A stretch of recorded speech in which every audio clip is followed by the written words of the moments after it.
اعوذ باللہ من الشیطان الرجیم بسم اللہ الرحمن الرحیم الصلاۃ والسلام علیک یا سید الانبیاء و خاتم النبیین وعلی سائر الانبیاء و آلک و صحابک والاولیاء والصالحین۔ قرآن مجید میں اللہ رب العزت نے ارشاد فرمایا کہ بے شک اللہ لوگوں پر فضل کرنے والا ہے مگر اکثر لوگ ناشکرے ہیں۔ اور ایک اور جگہ قرآن مجید میں اللہ رب العزت ارشاد فرماتا ہے کہ تم فرما دو کہ فضل تو اللہ ہی کے ہاتھ میں ہے کہ جسے چاہے دے، اور وہ وسعت والا علم والا ہے، اپنی رحمت سے خاص کرتا ہے جسے چاہے، اور اللہ بڑے فضل والا ہے۔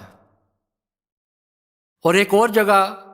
اللہ رب العزت نے قرآن مجید میں ارشاد فرمایا، اور ایمان والوں کو خوشخبری دو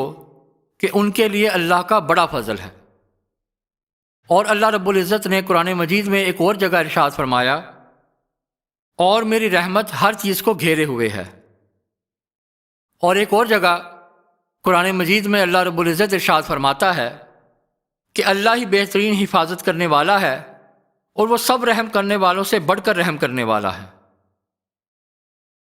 اور میرے آقا صلی اللہ علیہ وآلہ وسلم نے حدیث پاک میں ارشاد فرمایا کہ جب اللہ رب العزت نے مخلوق پیدا فرمانے کا فیصلہ کیا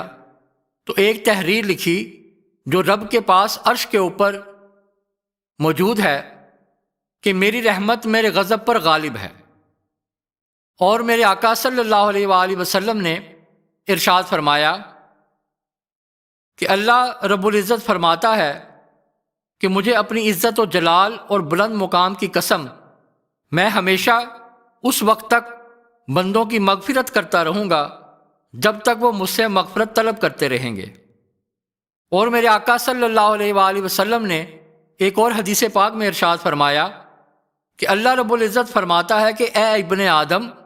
اگر تیرے گناہ آسمانوں کے بادلوں تک پہنچ جائیں اور پھر بھی تو بخشش مانگے تو میں بخش دوں گا۔ اور میرے آقا صلی اللہ علیہ وآلہ وسلم نے ارشاد فرمایا کہ اللہ رب العزت کے پاس 100 رحمتیں ہیں، اس میں سے اس نے ایک رحمت جن و انس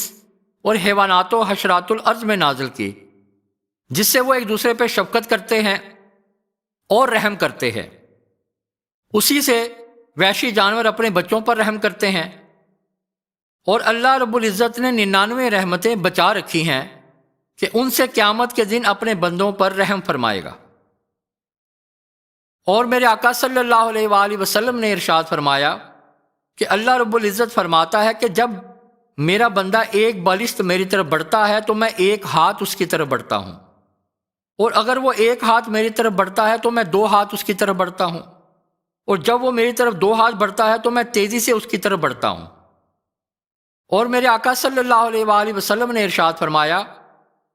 کہ جو شخص نیکی کا ارادہ کرے مگر اس کو نہ کر سکے، اسے اللہ رب العزت اپنے ہاں ایک پوری نیکی لکھتا ہے،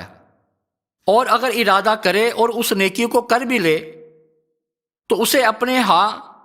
10 سے 700 گنا تک بلکہ بہت زیادہ تک لکھ لیتا ہے۔ اور جو شخص گناہ کا ارادہ کرے لیکن پھر اس گناہ کو نہ کرے، اس کے لیے بھی اللہ رب العزت ایک پوری نیکی لکھ لیتا ہے، اور اگر گناہ کا ارادہ کرے اور پھر اس گناہ کو کر بھی لے تو اسے اللہ رب العزت ایک گناہ لکھتا ہے۔ اور میرے آقا صلی اللہ علیہ وآلہ وسلم نے ارشاد فرمایا اگر مومن جان لیتا کہ اللہ رب العزت کے پاس کتنا عذاب ہے تو کوئی بھی اس کی جنت کی امید نہ رکھتا، اور اگر کافر جان لیتا کہ اللہ رب العزت کے پاس کتنی رحمت ہے تو اس کی جنت سے کوئی نا امید نہ ہوتا۔ اللہ رب العزت کی بارگاہ میں دعا ہے کہ اللہ رب العزت ہم سب کو اپنی رحمت سے مستفیض ہونے کی توفیق عطا فرمائے۔ آمین ثم آمین۔